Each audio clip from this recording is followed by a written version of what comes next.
Hey everybody, my name is Steven and welcome back to the Storytime channel. Without wasting any time, let's get into our stories of the day. You're shopping for someone else? Yeah, right.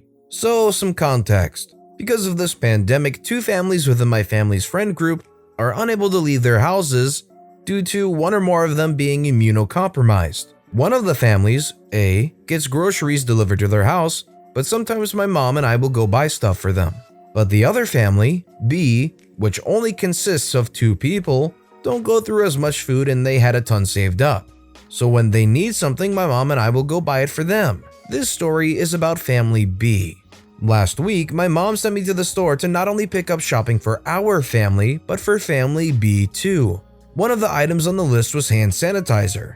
And because some people are crazy, they will do anything to get the sanitizer.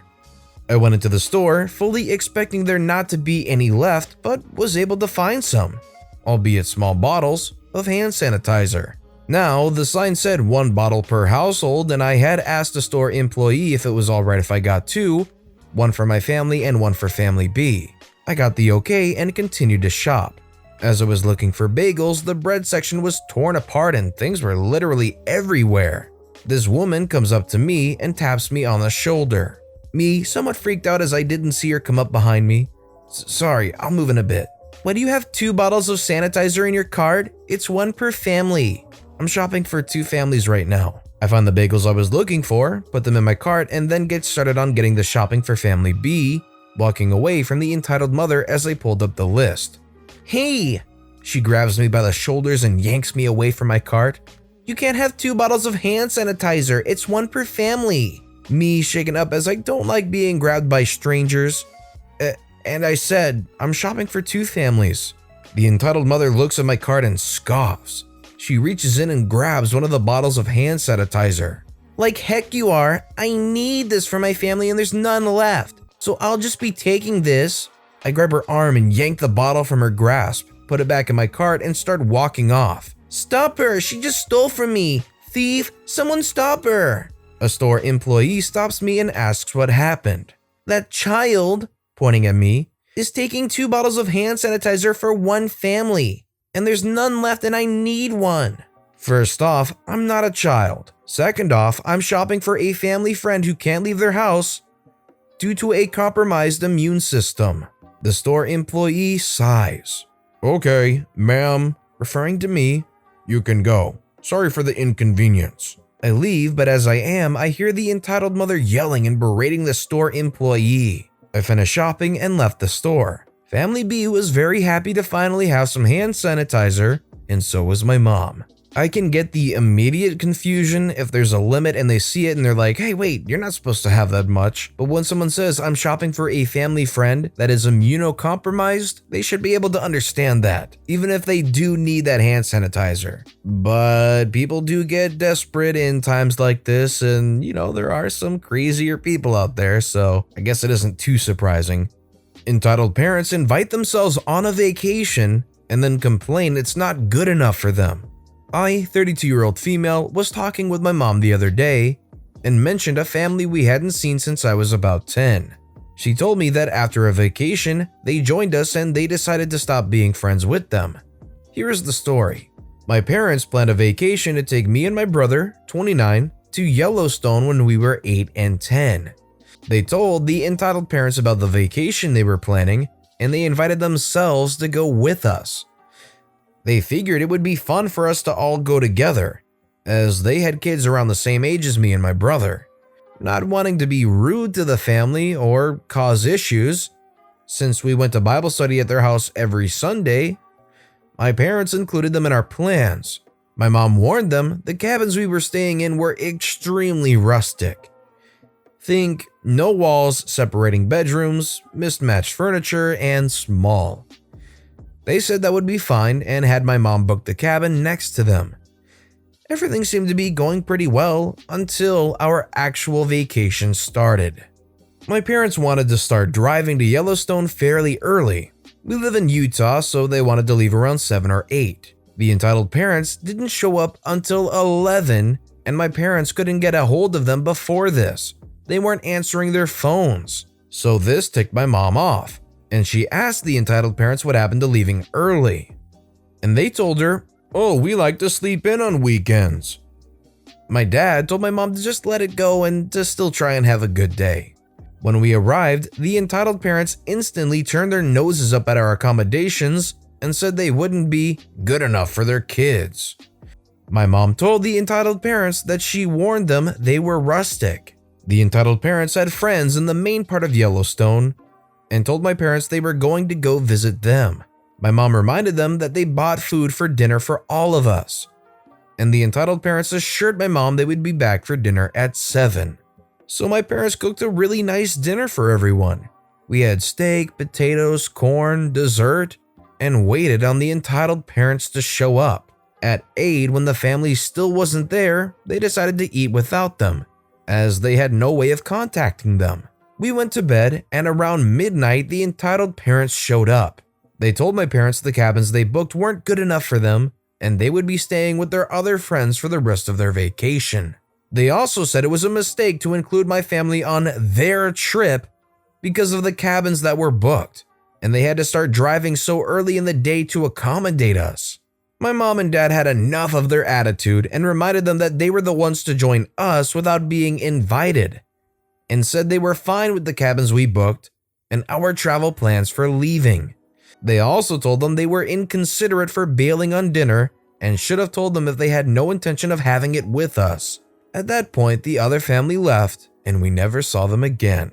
So you're in the position of OP's parents, and again and again and again, this other family keeps doing stuff that is so frustrating, culminating in them being a no-show at dinner, coming back and saying all that stuff about staying at a different friend's place. What would that make you say or do? Let me know in the comments below. Put my friend on the phone now. I guess this lady qualifies as an entitled grandma. So this just happened and I'm still shaking my head. I manage an automotive repair center in the southern US. This morning, I had a very nice elderly lady walk in.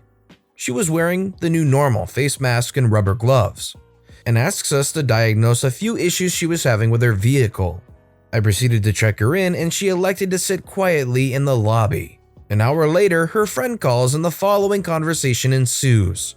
Cast, M, yours truly, EOL, entitled Old Lady.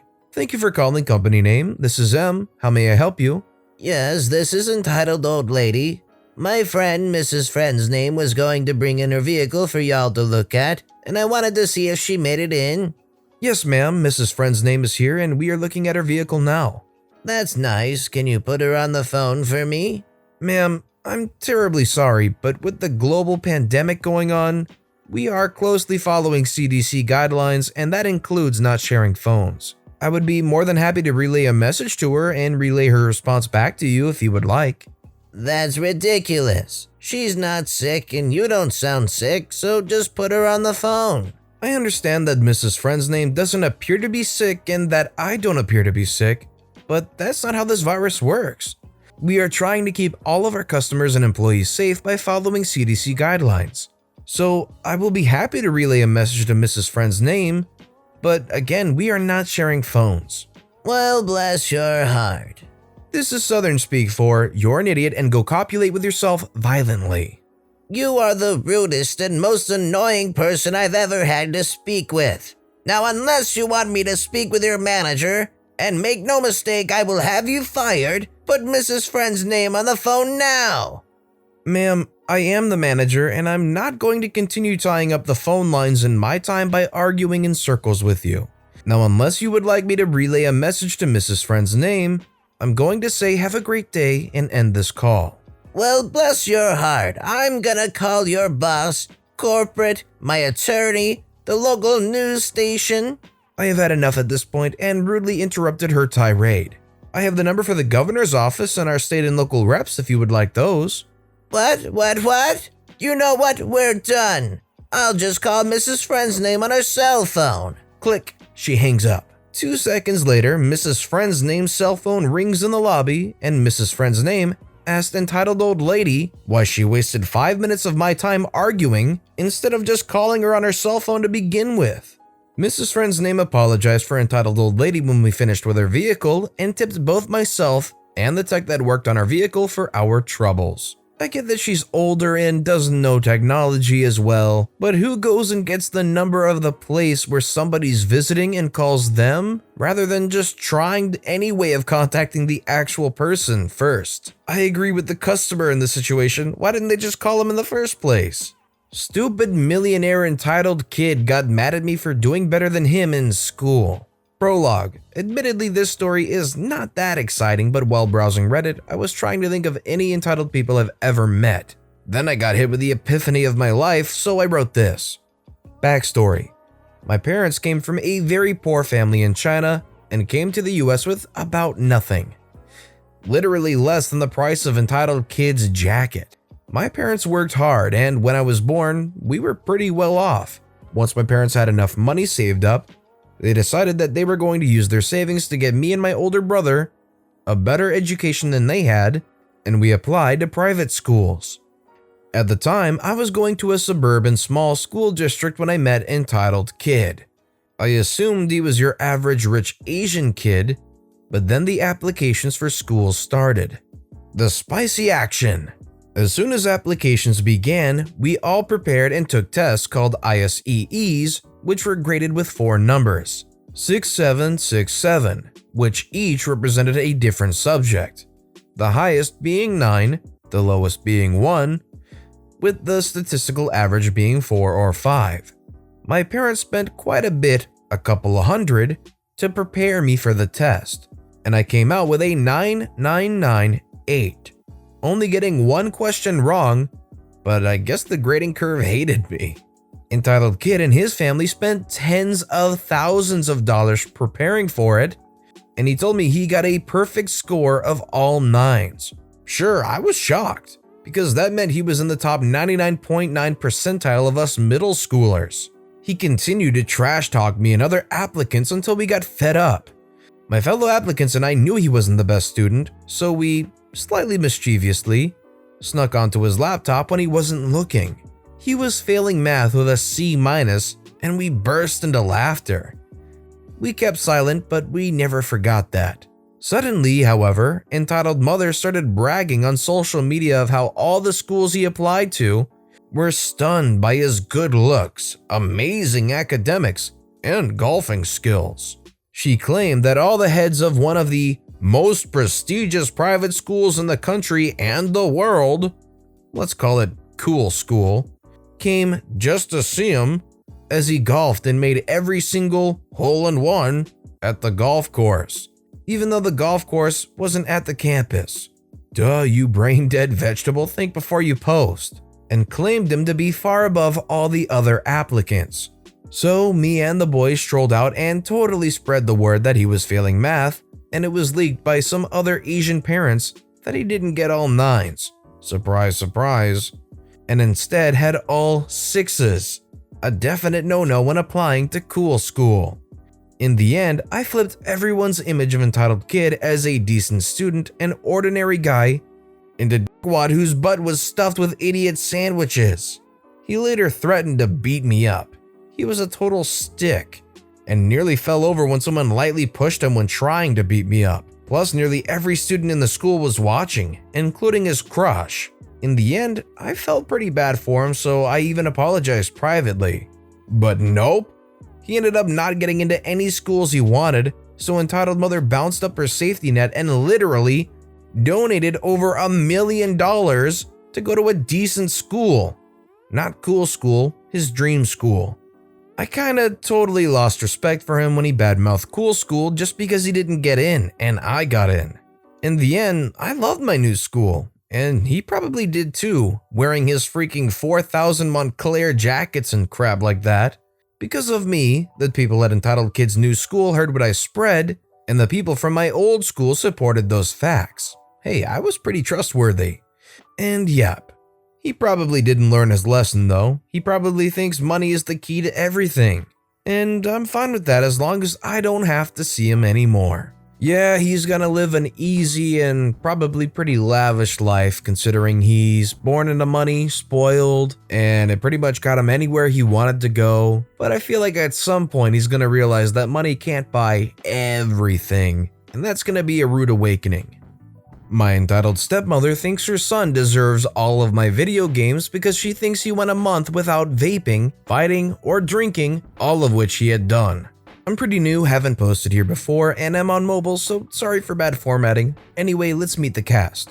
Me, myself, and I, ESM, entitled stepmother, ESB, entitled stepbrother. I live primarily with my mom, but spend the last weekend of every month with my dad and entitled stepmother. That should imply their quality of parenting. I'm a junior in high school and entitled stepbrother is a freshman, important because we go to the same school. At the end of the first semester, I had earned a 4.8 GPA and a 1500 plus SAT score. Entitled stepbrother wasn't there for most of the first semester because he had been suspended multiple times for drug use and fighting. Because of my academic success and some money my mom had run into, she bought me a Nintendo Switch and a bunch of games. Because I already had a PS4 at my mom's, I took my Switch to my dad's house for the last weekend of January so that I could have something to do at my dad's. I left it there for most of February. When I came for the last weekend of February, my Switch was gone. I asked entitled stepmother where it was and she said she gave it to entitled stepbrother. When I asked why the freak she'd do that, she said he had gone all of February without vaping, drinking, or fighting.